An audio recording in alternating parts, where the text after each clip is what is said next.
Ever stumbled into one of those situations that are supposed to build your character? Ever needed to power through some seemingly unending, frustrating difficulty? Ever needed to protect someone who just doesn't care that you're giving it your all? That is all actually needed, since we as in humanity, have done barely anything to change that. Bad times create good people. Good times create bad people. Who hasn't heard that bullshit before? If you make life too comfortable for everyone, which by the way is not even remotely possible or feasible, everyone would become an insufferable slime bag. What a load of crap. The sad thing is that it's totally true. If we want to keep being simplistic about it, and if we want to theoretically preclude the human race from ever learning from its mistakes.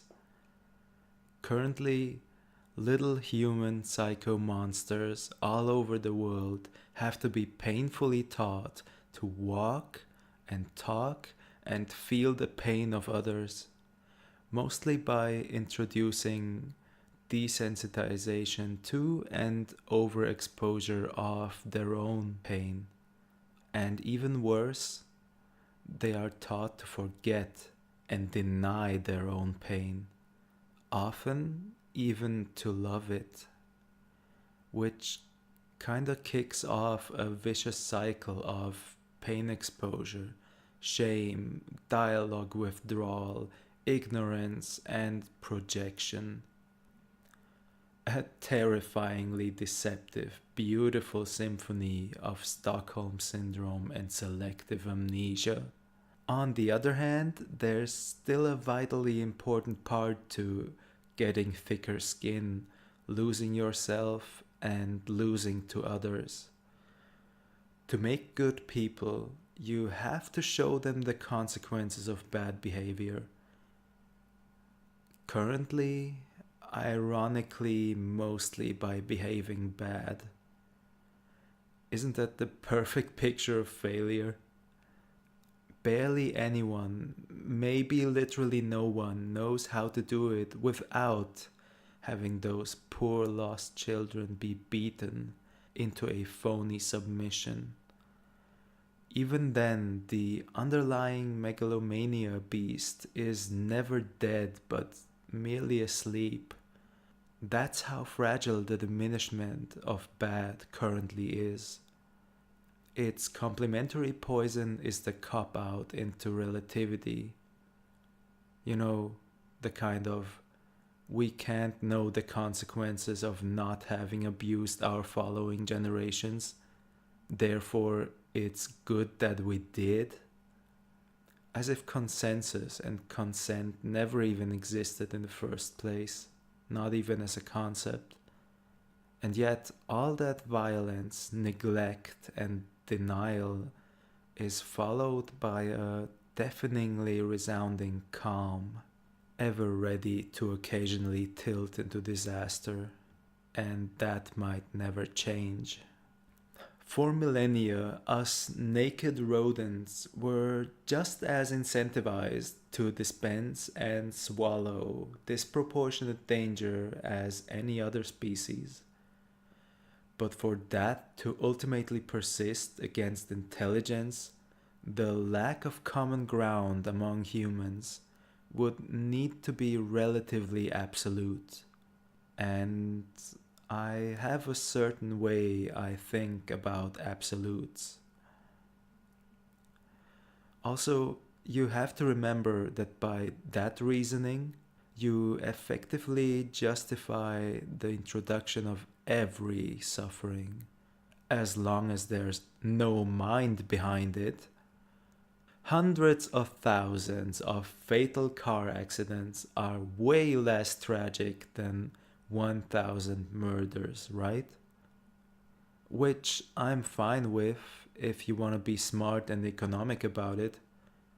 Suffering could, when institutionalized, absolutely be dispensed in a controlled, gradual manner for which all the key mechanisms, of course, will be systematically borrowed from video games.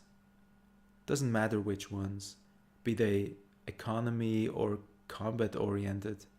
Games already loosely function as simulations and thus help facilitate structural guidelines and improvements in governmental or corporate. Leveling up, discovering, strategizing, it doesn't stop at the software.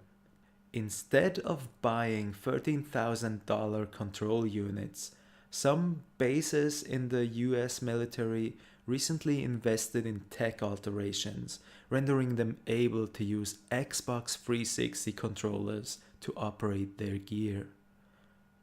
If you are one of those war worshippers, please get out of my discussion and kindly screw yourself. And I don't only mean the "we need another war" types, but also the "a war is inevitable" kind. By the way, war hasn't stopped. Just for you to know, as an in-between. Anyway, both of those groups of scum disqualified themselves by the sheer virtue of not being able to sufficiently polish thoughts. I'm waiting. Leave. Oh good, you're still here.